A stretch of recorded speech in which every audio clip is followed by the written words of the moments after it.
নমস্কাৰ বন্ধু বান্ধৱীসকল, আজি মই প্ৰথম ভিডিঅ' বনাব লৈছোঁ, আপোনালোকে চাব। আৰু এতিয়া মই কাপোৰ বিকিবলৈ ওলাইছোঁ, আপোনালোকে চাই থাকিব ভিডিঅ'বিলাক। মই দিনটোত কি কৰোঁ নকৰোঁ আপোনালোকে চাব আৰু আশীৰ্বাদ কৰিব। মা এতিয়া ওলাই গৈছে কাপোৰ বিক্ৰী কৰিবলৈ। মা আহি পোৱাৰ আগতে মই ঘৰৰ কামবোৰ কৰি আজৰি হৈ লওঁ। আশীৰ্বাদ কৰিব আপোনালোকে।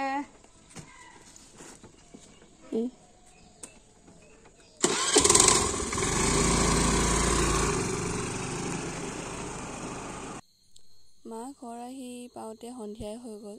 দেউতাই নাঙলা পিঠা খাম বুলি দিনতে পাত কাটি গুৰ গাখীৰ সকলো আনি থৈ দিছে। তো মা আহিব বনাব খাম বুলি আমি ৰখি আছোঁ চবেই। মা আহিয়ে গা পা ধুই ডাইৰেক্ট পিঠা সনাত লাগি গ'ল। বৰ বেছি পিঠা নহয়, দুটামানেই পিঠা। দেউতা খাবলৈ মন যোৱাত সেই ঘৰতে বনাই খাই দিওঁ বুলি ভাবিলোঁ।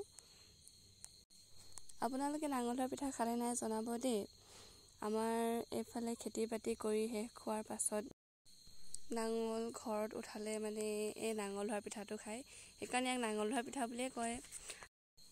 এইফালে আমাৰো নাঙল হোৱা পিঠা হৈ গ'ল বনি পেলাই। মা ৰাতি নাঙল হোৱা পিঠা নাখালেই। দিনত যিহেতু কাপোৰ বিক্ৰী কৰি অহা ভাগৰ লাগিলে, সেইবাবে ৰাতি সোনকালে শুই থাকিলে।